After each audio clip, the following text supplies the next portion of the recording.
Всем привет! Меня зовут Наталья, добро пожаловать на мой канал. В ожидании грандиозного фэшн-марафона «Недели моды в Нью-Йорке» основатель и ведущий дизайнер бренда Ральф Лорен решил удивить и порадовать поклонников марки очередным модным шедевром. Для этого не стали устраивать масштабную презентацию, а провели показ межсезонной коллекции Pre-Fall 2025 в формате лукбук. Элегантность вне времени, изысканность с нотками ретро и современные тренды, чувственная женственность и мужественная стабильность, дорогой шик и комфортная повседневность. Это все о новой предосенней линейке, характер которой и настроение можно уловить уже с первой минуты просмотра, с первого модного аутфита. Получилась красивая фотоистория с утонченными силуэтами, где в каждом найдется и строго сдержанной роскоши, и расслабленный тейлоринг. Есть вариации на тему конного спорта и кокетливо поблескивающий гламур.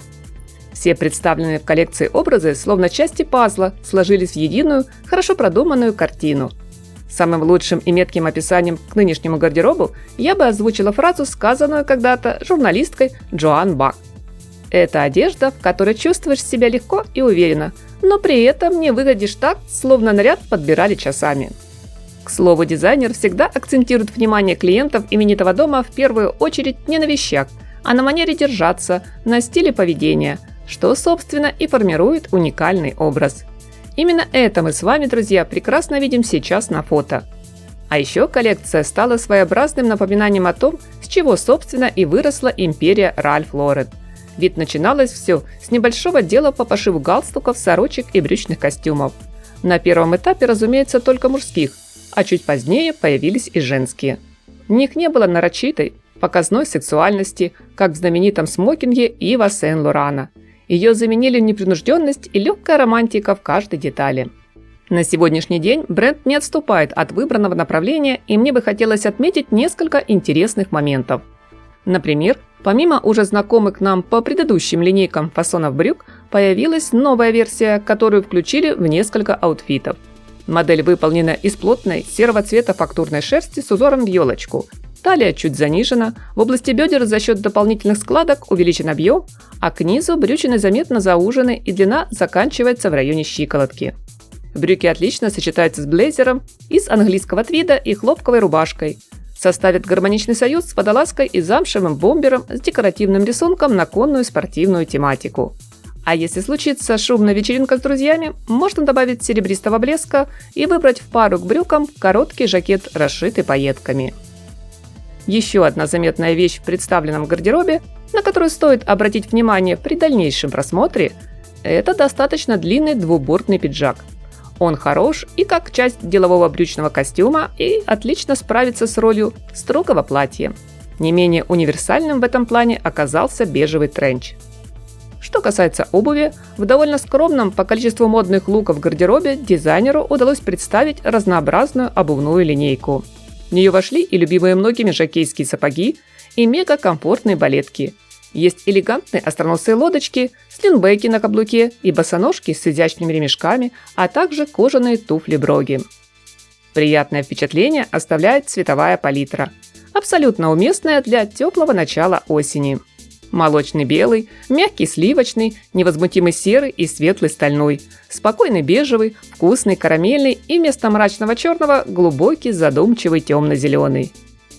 Я не скажу, что коллекция Pre-Fall 2025 стала каким-то грандиозным открытием в мире фэшн-искусства. Но все же это целый мир, где традиции встречаются с современностью, а классика вдруг обретает новый смысл. Ведь Ральф Лорен – один из тех мастеров, кто умеет создавать вещи, которые говорят: «Я готова для красной дорожки, но и за хлебушком в магазин схожу стильно». Пусть ваш гардероб будет таким же вдохновляющим. Приятного просмотра, мои дорогие зрители! Надеюсь, вы не забудете поставить лайк и поделиться этим видео с друзьями. Именитый итальянский дом Макс Мара представил коллекцию Pre-Fall 2025. Предложив небольшой по объему, но особенный, стильный, характерный лукбук. В быстро меняющемся мире фэшн-искусства дизайнеры часто спешат охватить все, даже переходные от сезона к сезону моменты, чтобы максимально наполнить наш гардероб. Вот и сегодня креативный директор бренда Макс Мара постарался не обойти стороной тот промежуточный период, то время, когда летний отпуск вот-вот уже на исходе и наступает пора вливаться в осеннюю рабочую атмосферу, когда вы снова готовы к оживленной городской суете. Ян Гриффит создает модную линейку достаточно универсальных вещей, которые будет несложно вписать в любой по настроению аутфит, будь то повседневный, строгий деловой или наряд для вечерней прогулки. Как комментирует сам автор, мода – это каприз. Это то, что дает нам фактор хорошего самочувствия, о котором мы иногда забываем. Далее дизайнер добавил: наша основная цель – напомнить женщинам о том, что одежда должна приносить не только эстетическое удовольствие, но и радость от самовыражения. Отправной точкой, главным источником вдохновения Гриффитс выбирает портрет парижской светской красавицы Виржини Готро, написанный известным художником Джоном Сарджентом более века назад, в 80-х годах 19 столетия. Картину под названием «Портрет мадам Икс» он увидел во время посещения Лондонской выставочной галереи. Дизайнер признался, что был очарован привлекательностью героини в черном бархатном платье с откровенным для того времени открытым вырезом в форме сердца. Мысленно он представил ее наслаждающейся жизнью и томно передвигающейся между своим будуаром и тропинками в тени листвы. Грациозная и независимая, элегантная, свободная, уверенная в себе, эта дама из прошлого, по мнению Гриффитс, очень схожа, близка по духу нашим современницам, которые пусть и живут в нынешнем суетливом ритме мегаполисов, но комфорт для них тоже не менее важен, чем стиль. Так, образы предосенней коллекции Max Mara получились лаконичными и по большей части сдержанными, но в то же время утонченными, умеренными в деталях, с акцентом на форме и фактурах. Здесь классические пиджаки в вертикальную полоску идут рядом с укороченными жакетами светлого белого тона и бантом вместо пуговиц, а рубашка свободного кроя с узором в виде того же банта, либо блуза с пышными рукавами сочетаются с короткими шортами и остроносой обувью на удобном низком ходу. Элегантное платье-футляр сменяет брючная двойка с приталенным верхом и довольно широким расклешенным низом. А по девичьи романтическая летящая мини-А-силуэта уступает место элегантному дуэту из юбки макси и костюмного жилета. Поверх тонкого трикотажного джемпера, асимметричного топа Гриффитс накидывает девушкам на плечи полупальто из шерсти или технологической сетчатой ткани, затягивает на талии тонкие ремешки, поощряет сочные принты, рисунок-абстракцию и морскую полоску. Часть нарядов сопровождает упомянутый ранее рельефный вырез, повторяющий контуры сердца. В, казалось бы, не столь объемном по количеству модных луков гардеробе марки Max Mara вы все же найдете классику жанра маленькое черное платье в союзе с туфельками с линбеками на изящном тонком каблуке. Цветовая палитра модного ряда не блещет разнообразием.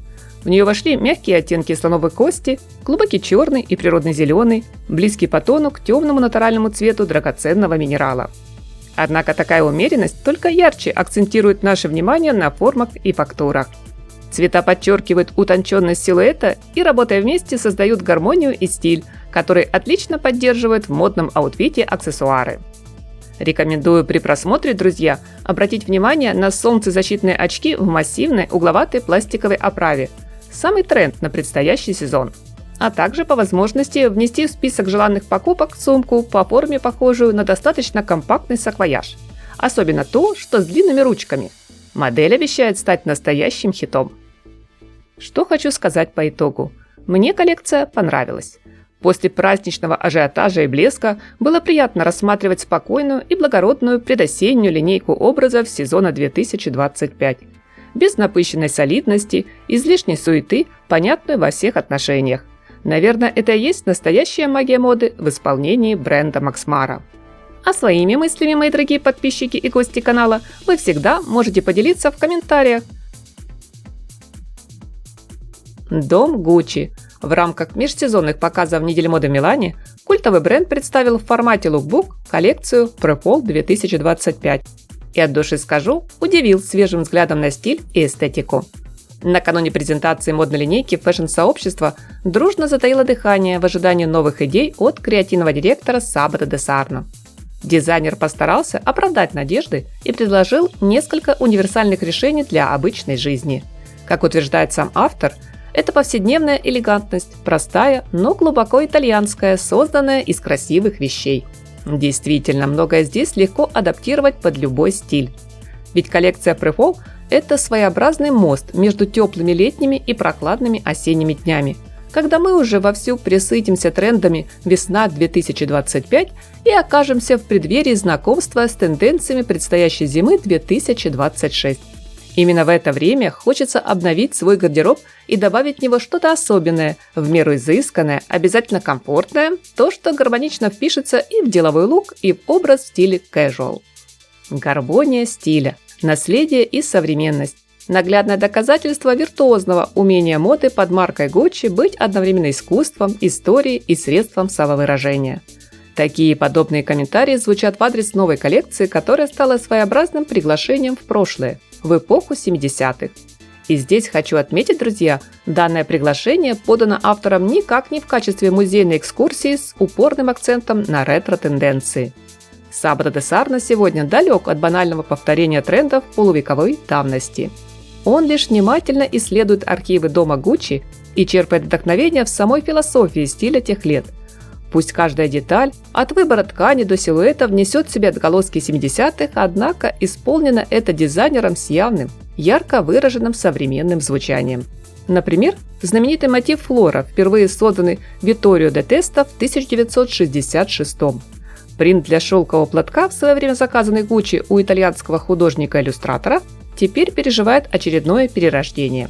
Цветочный рисунок украшает не только повязанные моделям на голову банданы, но еще одежду и сумки, став одним из ключевых элементов модного гардероба.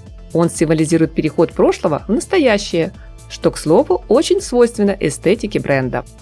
Не менее примечательны в коллекции и другие узоры. От нескольких версий клетки и легендарного принта монограммы, который представлен также в виде рельефного тиснения, до новой версии орнамента Fair Isle. Особенность последнего – он дополняет не свитеры, а короткие меховые куртки, что смотрится уютно и стильно одновременно. Правда, среди теплых пушистых изделий приз зрительских симпатий получила все же шуба из эко-меха в однотонном, очаровательном, сливочно-желтом цвете. В целом, палитра оттенков новой коллекции насыщена природными красками, что, конечно же, хорошо раскрывается в монохромных луках. Но мне больше понравились различные комбинации по цвету. Как, скажем, сочетание нежной сирени с немного брутальным темно-зеленым или бордового с серым. Решение дизайнера дополнить широкие к низу брюки разрезом дало возможность продемонстрировать в образе яркий акцент, контрастную по тону обувь. В линейку аксессуаров де Сарно включил кроссовки конфетных оттенков, удобные жакетские сапоги на в меру высоком устойчивом каблуке и уже традиционно лоферы. Не забыл разнообразить модный ряд стильными сумками, подчеркнуть талию кожаным ремешком, где контур пряжки повторяет логотип бренда, а в качестве украшений предложить массивные серьги и ожерелья-чокеры. Дизайнеру, на мой взгляд, удалось добиться того, что слабо получалось в его предыдущих работах для Gucci. А именно, здесь каждый образ – это самостоятельный персонаж со своим настроением и характером, но ни один не выпадает из общей атмосферы коллекции, все гармонично и слаженно. К тому же де Сарно умело избегает крайностей. Одежда не слишком авангардна, ни чрезмерно консервативна. Она скорее универсальна.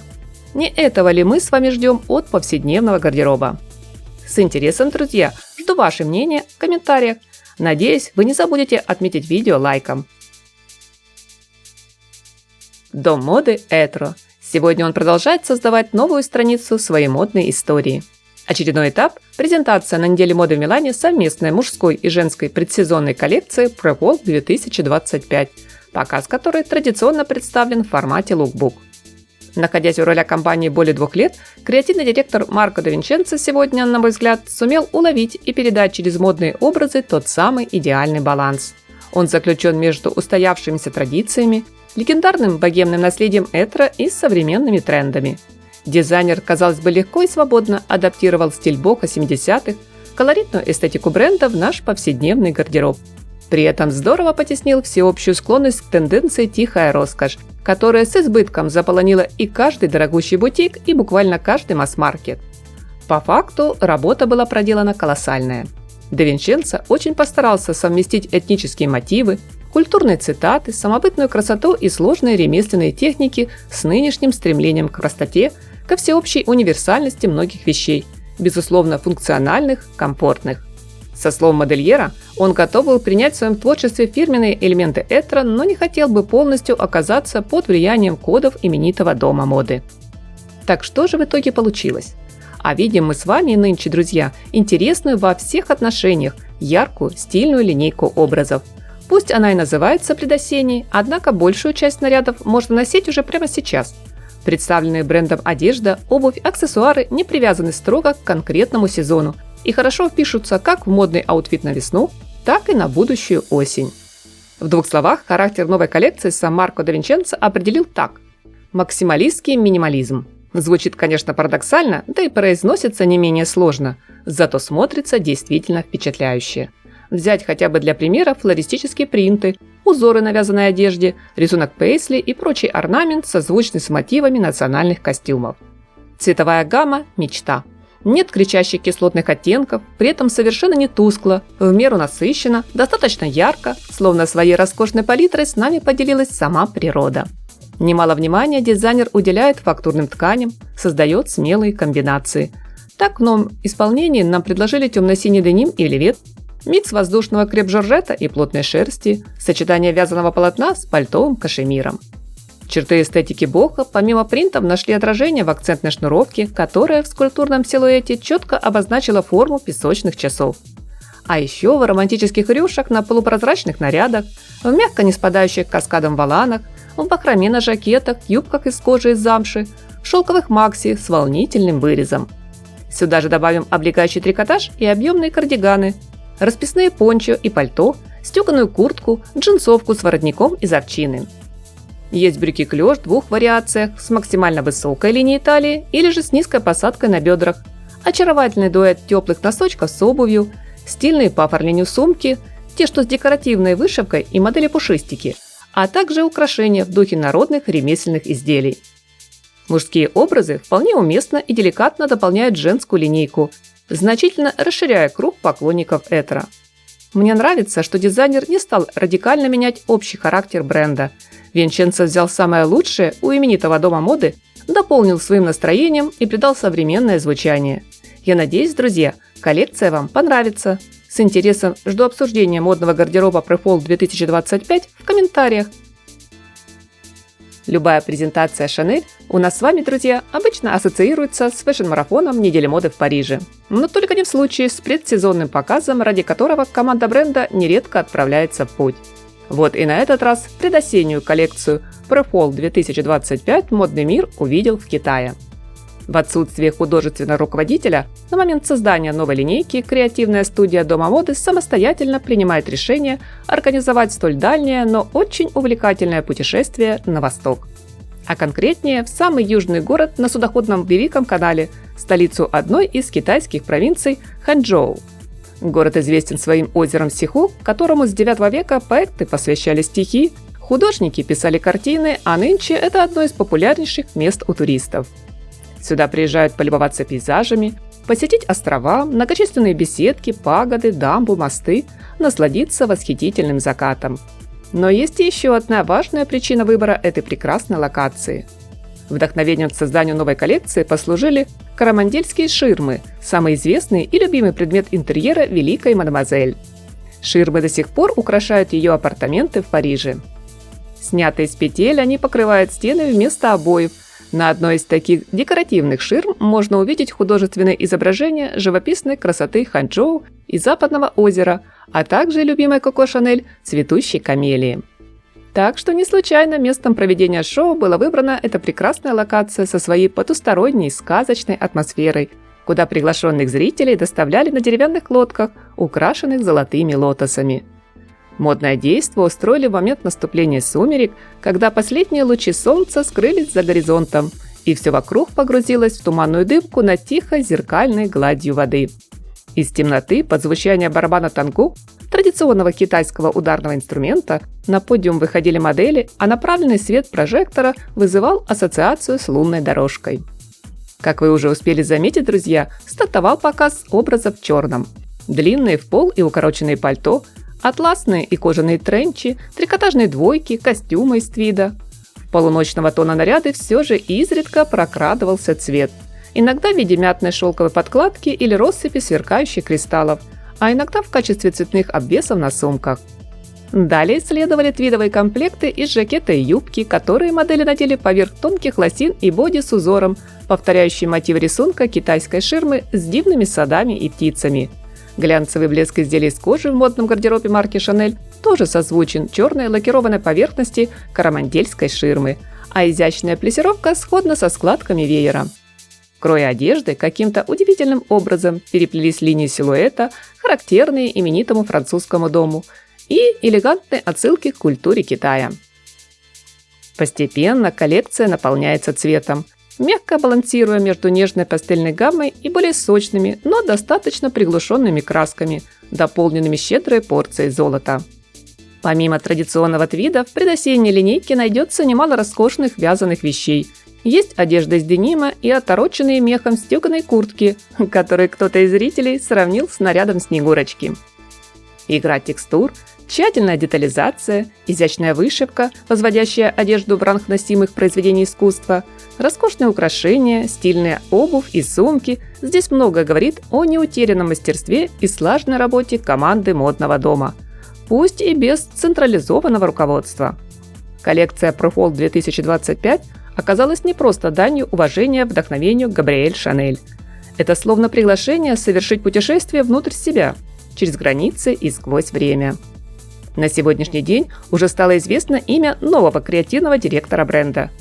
Приглашение занять ответственную должность получил дизайнер Матье Блази, который до этого момента, начиная с 2020-го, создавал коллекции для Bottega Veneta. Любопытно, что среди целого списка потенциальных претендентов на руководящий пост, в котором числились Пьер Паоло Пичоли, Эдди Слиман и даже Джон Гальяно, Блази не появлялся до последнего момента.